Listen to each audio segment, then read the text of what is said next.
great basketball. Defender to the basket, Jason Tatum. Be covering pre and post game back on this channel. What's going on, everybody? Welcome back into Celtics Postgame Live. I am your host, Rob Haytayan, and joining me shortly will be Justin Lowe and Ian Inangelo. However, for the beginning of the show, I'm going to start you guys off solo. The Celtics drop a close one, 131 to 125, despite the Celtics playing without 4 out of 5 starters. Rob Will didn't really play much either. We're going to get into that. Only played 13 minutes, 6 points, 5 rebounds there. But man, oh man, Derek White was great tonight. 27 points, 12 assists. Mike Muscala at 18 and 8. Hauser 15 and 9, along with Griffin at 15, 6 and 6. Kind of an all-around game from Blake. And then off the bench, Malcolm Brogdon had his casual 26 points. Poor shooting night for Brogdon, though, from beyond the arc, 33% there. Not great. And Hauser really didn't shoot great either. But nonetheless, listen, the Celtics, they dropped this game to Milwaukee. And I don't know if we could be too mad about it as Celtics fans, right? No, like I said, missing 4 starters. No Brown, no Tatum, no Horford, no Smart. Holiday goes for 40. Giannis goes for almost a 36-point triple-double. And it goes into overtime. And the Celtics had it in the palm of their hand a couple times. They just didn't really have those closers down the stretch. Obviously, Hauser with the big-time shot to send it to overtime. Clutch there. But the Celtics just, when you don't have your closers, it's tough. It's tough on the road. Nonetheless, though, I don't think we can be too mad about this. We still are in sole possession of first place. We're a half game up on Milwaukee there. I would expect more guys to be in the lineup tomorrow. I think you should see Smart. I would not be shocked if Smart was in the lineup tomorrow night. Horford should be playing. May potentially see Tatum on low minutes. Honestly, tomorrow night's a game I would like to win. Going into the All-Star break off a loss is not ideal. It happened last year with the Pistons as well after we dropped that 9-game losing streak. But I don't want to lose momentum here as the All-Star break approaches. The Bucks do play the Bulls one more game, so the Bucks will have a shot at if we lose, the Bucks will have a shot at snagging sole possession of first place. I don't want that. I want the Celtics to go in to the TD Garden, lock up first, take care of business early, and potentially go into that All-Star break feeling a little bit better with the win. Nonetheless, though, a game in which I am super, super content with. Like I said, it took 36 Giannis Antetokounmpo points and 40 Drew Holiday points for this Celtics team, or for this Bucks team, to pull out the win. As a Celtics fan, you have to sit back and just be happy, because if you put the 5 starters out there, I don't know, man. I don't know. I don't know if this Celtics team is beatable in a 7-game series. And I've said that. And, it should be interesting to see when these teams match up fully healthy. They have yet to play each other fully healthy in like a couple of years, right? Last year in the playoffs, we didn't see Chris Middleton, and that could have changed it. And obviously the Celtics got better this summer with the Brogdon addition. Obviously Hauser's been balling, but I'm excited to see these two teams play each other healthy. I think it's got 7 games written all over, although I do think Boston can take care of these guys in 6 after what I saw tonight. Obviously, no Bobby Portis. Jake Crowder hasn't suited up, so both sides kind of missing some pieces, but definitely some more big-time pieces missing from the Boston Celtics on their side of things. I thought it was a good game. There's still one thing and once we get, as Ian Inangelo joins me, I'm going to bring Ian in here. Ian, I mean, I need to know your thoughts. I need your reactions, but what is there else to say? Oh man, it hurt, man. It hurt. It hurts, but I'm proud. I have never been more proud of this Celtics bench in my life. I mean, man, hang on one second.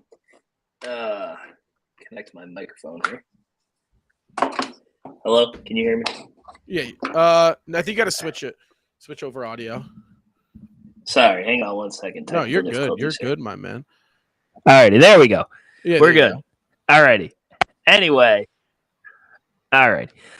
What are you gonna say, man? It was you were given probably the worst possible, one of the best teams in the NBA. But man, I've never been more proud. I'm disappointed, but I'm also proud because I've not seen this bench show that much fight. And I feel even better about the Celtics' depth now than I think I ever have.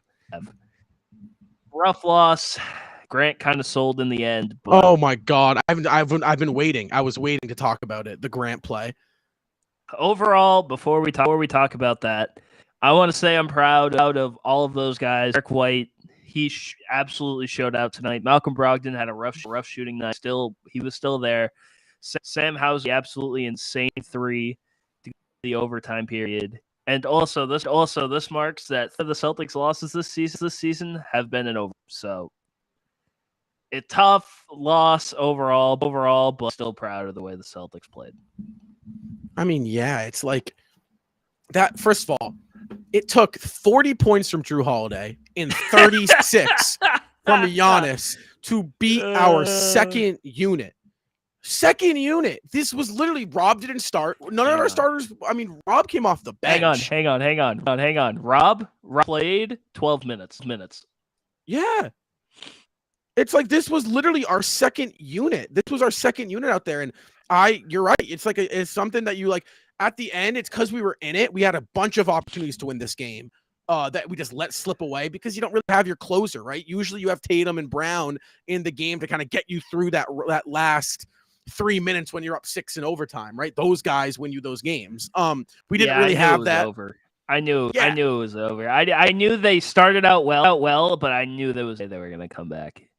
Yeah, totally. And like I said, though, I mean, this is insane. This is our bench. But let's talk about that Grant play. Should we talk about that Grant play? Dare we talk about the Grant play? I guess so. I feel like we have to. I mean, and I'm wearing God. Grant Williams' jersey, by the way, just to preface this here. And I think this has been the problem with Grant all season. It's like, Grant, if you go back and watch the play, Grant Williams, I'm sorry, I'm looking this way. I'm making the final score graphic right now. It's about to go down on Instagram. I'm multitasking. He had a wide shot, man. Wide, and he puts the ball on the floor, and that's been a problem with him all year. That report came out that he wants $20 million a year. Forget it. That's not happening. I'm sorry. Forget it, Grant. It's just like, I don't know. It was a great game. But it's the Grant. I'm telling you, it's something's in his head telling him to do something too much. It's like he's trying to do too much with the ball. I'm telling you, it's the contract, and it's the contract. He's trying to show that he can do more than just shoot threes. Yeah, but that's not his game. Yeah, be great at what you do. Yeah, you can't. It hurts, man. It hurts because it hurts. It hurts. There's nothing else to say. Grant has been a huge redemption story in his career from last season, and it just feels like, it's tough. It's a tough way to go out. But what are you gonna do, man? What are you gonna do? Grant had the what? I think he thought that he could take on Giannis, which was already kind of a stupid idea in the first place. But man, it hurts because I think if he just shot it, he would have made it. I'm not even gonna. I think he would have made it. It's just like, why? Where's the logic behind putting the ball on the ground against a two-time defensive or one-time defensive player of the year, two-time MVP, like the Greek Freak. You're gonna put the ball down on the floor against the Greek Freak. I mean, oh God, it was bad. Player in the. I mean, although. You said it earlier. The Milwaukee Bucks needed 3 points from Drew Holiday and 36 points from this just to beat the Celtics bench. I know. I'm not saying the Bucks are frauds, but no, it's like, can you? I get we played a great game and we got some real production out of guys that you don't normally like. Blake got 15, 6 and 6 out of Blake in 20 minutes. I would have loved to see Blake out there more, but like, come on, dude. There's levels to this. Defensively, we were not as strong. Offensively, we really were. I mean, I'm feeling okay. I like our chances. Against the Bucks. I think another big problem was the Celtics finished 17 of 50 from three. That's we rely on the three too much. I know about it. All the guys that were playing tonight, all they had was the three. And the Bucks closed it off. They were kind of scrambling to try to think that was going to work, and it didn't. And it sucks. It really sucks because I think if the Celtics would have won this game, this would have been win of the year, hands down. This still might be one of the best games of the year because you saw kind of show out, but it hurts, but it's okay. We just have to bounce back. We play tomorrow, so I want to see our starters back tomorrow because, quite frankly, the Bucks play the Bulls Thursday night, and if they win that and we lose against the Pistons, they'll be in the possession of the first seed. I'd like to go into the All-Star break not only just off a win, but having that one seed. I would really like that. I would too. I don't hide for the one seed headed into the All-Star break. But hey, man, you have to be happy that our bench is as stacked as it is, though. Totally. Muscala as much. I mean, he fell off a little bit at the end, but yeah. I mean, you have to admit you're excited in some way, shape, or form. Our bench almost being the second best team in the Eastern Conference. Someone asked, "Do I think Joe Mazzulla should change philosophy about timeouts?" Honestly, I think Joe did a great job with timeouts today. I think he saw when the runs were coming, and he did a good, trying to keep them engaged. And it didn't work, sadly, but when it did work, so. I think I think there's a time and place for it, right? I think I don't want to see it in the playoffs because if a team's going on a 10-0 run in the playoffs, you gotta stop for a second and you stop momentum. But I mean, I kind of like the philosophy in the games against like the Pistons where it's like Pistons are rolling, like, no, keep those guys out, let them figure it out. Don't really let the players kind of work it out on the court. I like that from Joe. I think Joe did a good job too. I mean, you were pretty much put behind the eight ball to start the game. The fact that you still got what you got out of those guys tonight is pretty insane. I mean, I didn't expect Mike Muscala to come out and have 18 points. And on my TikTok, if he had 25, I would have bought a Musi, but it happened. But you saw something you wanted to see. What else do you want us to say? Like, what are we supposed to talk about, right? Like we were missing 5 stars. Our starters didn't start. We were playing the second best team in the East, and our bench took them to overtime and we lose by 6. It's like there's nothing else to say. It's like we're gonna see these guys in the Eastern Conference Finals. It will be us and them if both teams are healthy. And I like our odds. Well, based off what I've seen this year, we blew them out at home on Christmas, and we lose by 6 when they have their big 3 back. And we're missing our starters. So it's like I like our chances and not like I don't see a team out East, and we just beat the Sixers also shorthanded. So like a team out East hasn't given me a reason to be scared yet. I mean, it's not every game you're going to get 40 from Drew Holiday. And Drew's a great player, tremendous player. But 40, I mean, I believe, hold on, there was a stat. Let me see if I can get this stat up. ESPN said, I think he was the third Bucks player with 40 points, 8. It was something absurd. 8 threes, I think, because he never had more than like 5 threes in a game this year, and of course it had to happen versus the Celtics, right? Yeah, and it's like we played great defense. Middleton, I mean, he had 16 points. He didn't shoot the ball necessarily great, but I mean, Giannis had almost a 36-point triple-double. Drew had 40, 5, 7, and 3. And on the flip side, Boston, I mean, these role players have been doing what they've been doing. Brogdon and White stepped up. these guys can do this with Tatum and Brown in the lineup. Obviously, you won't get 15 from Blake, and you probably won't get 18 from Moose when the Celtics are healthy, but you don't need to. And so, listen, all I'm saying, if you take Milwaukee's starting 5 out and you put them against the Celtics fully healthy, despite missing 2 bench players, like say we're missing Grant and Grant. Say we're missing Grant because they're missing Bobby Portis. Jay Crowder doesn't count. I think we win by much more than 6 points, and I think that the Bucks have a matchup problem against us due to the fact that we like to shoot and they give up a lot of threes. Our players can get hot fast. Three. Yeah, but it's giving up the 3. Like the Celtics had so many open looks from 3 tonight. Totally. It was kind of nuts. I didn't expect it. Yeah. Oh my God. It was just like, ew, wow. I mean, man, oh man, what a game. I'm very, like I said, I'm happy. We don't have a lot to talk about because we got the Pistons tomorrow night, so we can really just kind of pivot tonight into tomorrow night. But we thought we'd come on here. It was a good game. It's a game you have to talk about. It's a game you have to give the bench players their flowers because they were great. But other than that, I mean, I don't really have much else. What about you? I mean, the Celtics had 1, 2, 3, 4, 5, 6 players digits tonight. The only players that didn't were Rob Williams and Luke Cornett. Luke Cornett only 1 minute and 36 seconds in this game. Yeah, I thought it was weird how much Rob wasn't in. I thought that was strange.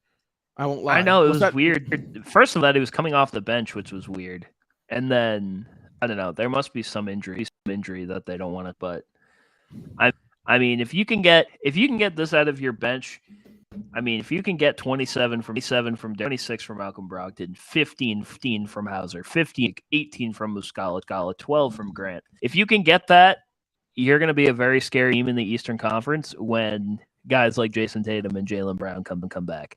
So yeah, and the best part about it is you don't really need all that when these guys are healthy. You only need one of those guys. You need one of those guys. So it's like, I mean, hell, like I said, tonight it showed me, listen, even after all those moves throughout the deadline, even with the Jay Crowder trade and Kevin Durant going out west and Kyrie going to the Mavs and the Lakers reloading and teams, every move at the deadline that was made is a trade to try to combat what the Celtics have done. The Celtics have not been healthy through the first 58 games, and they still hold the best record in the league. If this team can get healthy for the playoffs, it's ours. It is ours for the taking. I just want to say also, shout out Derek White, Eastern Conference Player of the Week. Oh, Who would have thought? The 7th man off bench for the Boston Celtics. If you would have asked me at the beginning of the season, at one point in time, Derek White would be Player of the Week, I would think you're crazy. Because shout out to him for when he first got here. We were almost asking, to trade him back to San Antonio. That's how bad he was shooting the ball. But he's come back. He's shown that he's a legit guy. I mean, if you think about it, the Celtics have at least 8 or 9 people on this team that could be starters on any other team in the NBA, and they have them just kind of on their bench. If you think about it, you got the top 5. Then who could be a starter? You got White a starter. You got Muscala, who could maybe be he's a fringe starter. Yeah. Luke Cornett, he's a starter. Grant, he's maybe a starter. Luke's not a starter. I'm sorry, I can't give you Luke. I said fringe starter. I didn't say. I don't know. Fringe, maybe. I'm talking about teams like the Pistons or teams like the Rockets, or stuff like bad teams. Yeah. But at least 7 or 8 guys on this team who could be legitimate in the NBA, and you have them all on one team. So, you can't be mad. You can be disappointed with the way the game ended tonight, but overall, I think you should be happy with the way that this game ended. Yeah, I mean, I don't have much more to say. Like I said, we're gonna be back at it tomorrow night against the Pistons. I think the only concern right now for Celtics fans is can we stay healthy? If we can stay healthy, this is ours. We're the front runners. We're the team to beat. And I still think it's by a big gap. I still think we're up here Everyone else is kind of down here. But other than that, I got nothing else. You got anything? I'm good, man. I think we'll bounce back tomorrow. Hopefully, we don't lose to the Big, honestly, kind of a big one. It's yeah, it's a big for the one. 1 seed. It is a big one. So the Celtics fall to the Milwaukee Bucks 131 to 125 in an overtime. Also, thriller. hang on. One more thing. Bucks fans, you're going to be the Patrick Beverly meme after the Timberwolves beat the got into the play-in. Right. Remember the Patrick Beverly meme? That's going to be them with beating the Celtics bench today. Yeah, the hospital Celtics. However, the Boston Stand up Celtics, now and breach this.